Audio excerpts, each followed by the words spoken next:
My role today is to help you focus on the rest of 2024. So we positioned it really as providing clarity for you, and it's really looking at a tool called the Gap Analysis tool. I'm going to share a little bit of info with you as we go through. Trust everybody can see my screen. Okay, yes, Sam? Yeah, Yep. yeah. Brilliant. Excellent. Okay, so these slides will be shared, and we've also got a tool that we'll share with you as well. But obviously you can make your own notes appropriately from there. Now, a couple of times today, I'm going to ask you if you can identify the person on the screen. And the first person I'm going to ask you to identify is this person. So can you, I'm sure we all know this person, don't we? We all know that this is Father Christmas, but what's the relevance of the 119, do you think? Well, the 119 is actually the number of days that there are left until Christmas. Yes, sorry, I've said the word Christmas, but it is only around the corner. And some of you, actually looking at your faces on the screen, look as surprised as Father Christmas does, because he's obviously panicking. He's only got 119 days left before Christmas. However, if you take the early finish that we're likely to have for the festive break, and that might be the early break that you take, or it may be the early break that your audience take, and perhaps you have a day off here or there between now and Christmas because October half term may be there, or you may take a short break. We may be into our last 90 days of 2024 already. So my question for you today is, are you using your resources to their full potential? And those resources in terms of your time, money, people, skills, capital, and technology, to ensure that you meet your targets, to meet your plan for 2024, and to have your best year yet. Because I'm sure that's why you came into Masterplan, is to have better years than you've had previously, or to improve or develop the business that you've already got. Now, if you're not on target to meet your plan for 24, or you're not going to have your best year yet, you have a gap. And that's what we're going to be talking about today. And the gap analysis is that valuable tool. Now, I'm not going to read everything that's on the slide there for you, but predominantly a gap analysis enables you to focus your resources, and that's your time and your money, your valuable time and your money, and also your energy on closing those identified gaps.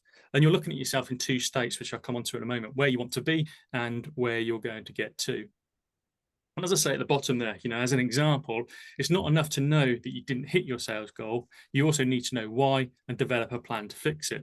So I talk to so many people when they're forecasting. Quite often people lick their finger and put the finger in the air to predict the sales numbers they're going to do. But if you can break that down in terms of the commonality that we obviously cover with you in step 2, in terms of number of people you're trying to sell to, your average order value, the number of times they're likely to buy from you, and you can break that down, then you can start to identify the gap. Did you not sell to enough people? Did you discount too often and therefore didn't get your average order value? Or did they not come back and buy from you as often as you'd like because your customer journey wasn't there to encourage them to come back? So we're going to look a little bit more into this this gap analysis. Now, the obvious reference that I was going to make today was mind the gap, but why mind the gap? Well, if you leave it too long, then the gap becomes much more difficult to close. And if you have a gap, therefore, then I encourage you to start today. Start today to identify what that gap is before it gets too late. But I'll come back to that a little bit later. But if we can start today, we've got more chance of closing that gap. And why we love a scorecard at EC is because the key is knowing your scorecard and seeing that gap early enough to do something about it. And why we love a scorecard is that it's not just about the numbers, it's about those trends that we see, the trends for your activity, the trends for your inputs, the trends for your outputs.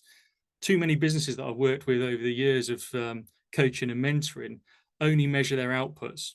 They measure their turnover, they measure their bottom line profit, they may measure their margin, but they don't measure the activity that leads into that, the inputs that lead into that. And obviously, as you know, through Masterplan, we encourage you to look at all these areas. We have a great scorecard that color codes your activity. So a snapshot, you can see trends. You can see trends in terms of your reds or your greens, how you've performed that week.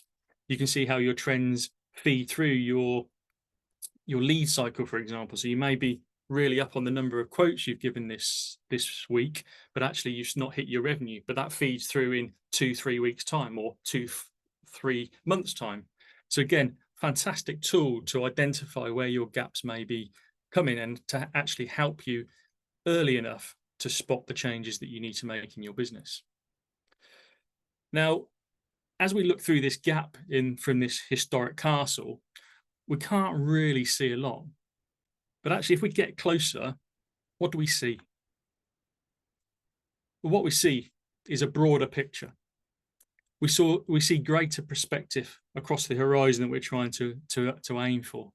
Now, obviously, that's a visual pun, if you like, but how true is that? Is if we're not close enough to our business, then we can't necessarily see what the changes are that we need to make.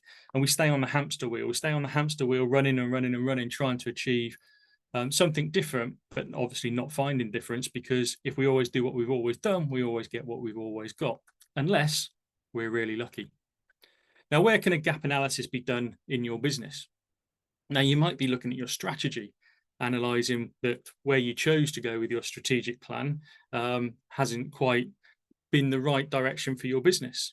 And as we say in step 3, it's never going to be perfect in terms of setting your strategic plan.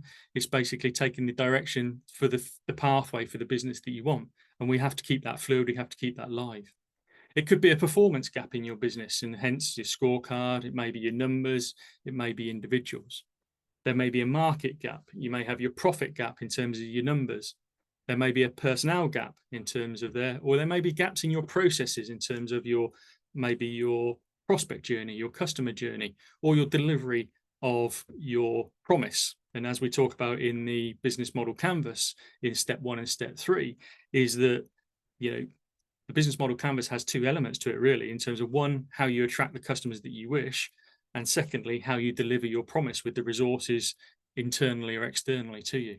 Now, the type of gaps that we see in Master Plan are your numbers. So obviously gaps in your scorecard, gaps in your activity. So we know what we need to do, but we don't actually execute.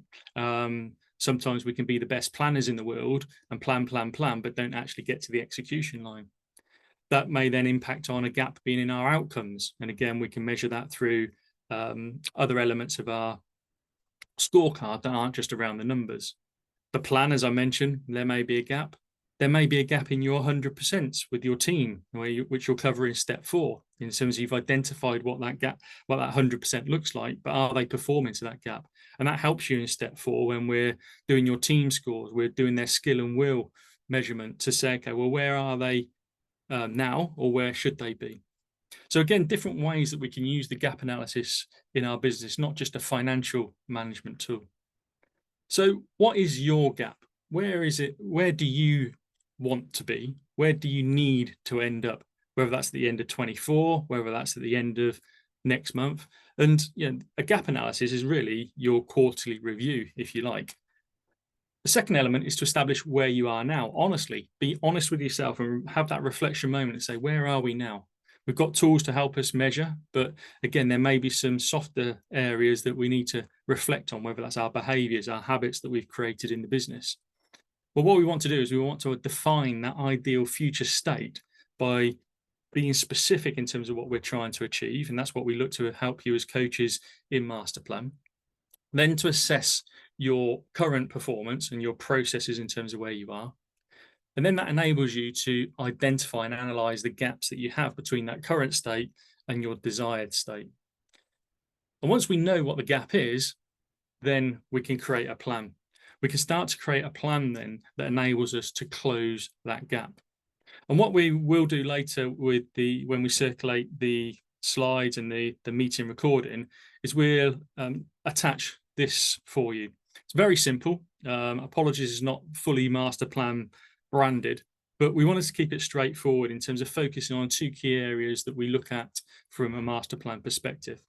The bottom part is around your strategic plan, your business model. There's the 9 areas of your business model canvas, the 9 different boxes that are interconnected to give you your strategic plan, to give you your model to take forward. So what's your value proposition? What's your key activities? What's your key resources within the business, whether that's people, your IP, IT, hardware, etc. Who's your external key partners? Part of your team, as I extended, your extended team that still need to be engaged with your mission, vision, purpose, and values. your revenue streams, your cost structures, your customer segments, your channels, and your customer relationships. 9 boxes that if you've been through step 1 and step 3, you'll be very familiar with. The top section are levers that we believe that you can pull in your business to make improvements. And these are steps that these are levers that we cover throughout Master Plan. Some are covered as we talk through the strategic plan with you. Some are covered when we're talking about your marketing, and others are covered when you're with Martin Norbury in step 8. But it's basically looking at, okay, how can you create more awareness for your business, generate more leads, improve the journey for your prospect from that side of it. There may be levers that you can pull in terms of the average order value or around your pricing model. It may be about the delivery of your business. So all these different levers that we can pull. And what we've done here is to lay this out so you can have, okay, well, what's your desired target in each of those different areas? Where are you now and what's your actual place? And then that gives you a reflection on the gap. And then when you know what the gap is in each of those areas, you can say, okay, well, now what action is required? Who's going to do that? And hopefully that's not just going to be your name against all of those. You've got other people around you to help you deliver that. And then when's that going to be executed by? So desired target, where you are now, what's the gap, the action that's required, by who, and by when. A really straightforward document to help you establish the gaps that are, and then what you need to execute. But as I say, we don't just want to do the planning in our business and just identify the gaps. We then want to actually act on those results and get into execution. So we need to have that comprehensive plan to address those identified issues. So again, as a team, I would encourage you to sit down and say, okay, what is it that we need to do? What's the priorities? What's the flow? When I talk about flow, it's saying, okay, well, of all these actions that we need to take, which one flows into the next? It's pointless doing the second action and then have to go back to number 1. So what's the flow that we need? Are we going to allocate sufficient resources for that implementation? So is that your own time? Is that your own focus on, allocating the time that your team are committing? Is that your money? And then obviously communicating that through, making sure everybody who's responsible is clear with the delegation that you've given. You're not just basically throwing it over the fence to them to look at, but they're all engaged in terms of that bigger picture, the purpose that you're trying to achieve. And then you've got this progress that you're evaluating and the adjustments you know that need to be made. So my second question today, in terms of can you identify who's on the screen, is can you identify this gentleman? Now, some of you that are a bit more red than others may be able to identify that this is Alex Ferguson, the ex-Manchester United manager. And when Ferguson was the manager at Manchester United, very successful in his time, he had, there was a saying that circulated around him, hence why I've got a picture of him looking at his watch, called the Fergie time. And basically what he said is Manchester United never lose a game. They just run out of time. And if anybody follows football, they know that Manchester United won a lot of their games in the last 5 minutes because they never gave up. So hence my comment here is to keep calm and don't panic. And why I relate this to where we are in business and Fergie time to our own businesses is based on the process that we only miss the target on the last day of the week, month, quarter, or year. The rest of the time, you can make that up if you address it early enough. So, as I say, we will only know if we've missed our targets for 2024 on the 31st of December. Any moment up until that day, we have an opportunity to make a difference. It's basically knowing what we need to do to identify that. So how do we then make the priorities that we need to close those gaps? How do we establish from the list of things that we may have to do, not only identifying the gaps, the changes we made, but obviously the things that we have to do in the business on a day by day, and hopefully we're helping you in Master Plan take yourself out of the day to day. But I would get you to consider these 4 areas in terms of helping you think about evaluating the gap. Does the execution of X enable it to create an impact on the business? So will it improve your performance and results? Will it move you closer, as I say, in terms of the picture behind you? Will it make your boat go faster, or will it move the needle closer to where it is? Is it feasible? So in terms of the effort, cost and risk involved in filling that gap, is it realistic? Is it relevant to your objectives? So is there something on that list that you are trying to achieve? And hopefully with the tool that we've given you, that will ensure that it's relevant to you. And what's the urgency? So again, thinking about the flow, is there a certain task that we need to close the gap on quicker rather than others? And there's a little chart there in terms of looking at your reach, your impact, and your confidence over the amount of effort is a nice little calculation to establish urgency for you. So hopefully that helps you to think about the priorities of those gaps that you establish for your business. And what you may do is, in terms of looking at these four main criteria areas, give each one of them a score of 1 to 5, and then say, okay, well, does that give us a nice scoring system to move forward? Now, what's the most pictured graphic at ECHQ? Well, it's this one. And with my tongue in my cheek, I'm going to say, if there is a gap, it's all your fault. As a business owner, we know that we're 100% responsible for where our business ends up. And hopefully what I've shared with you today is encouraging you to identify where your gap may be and how you can fill those gaps. So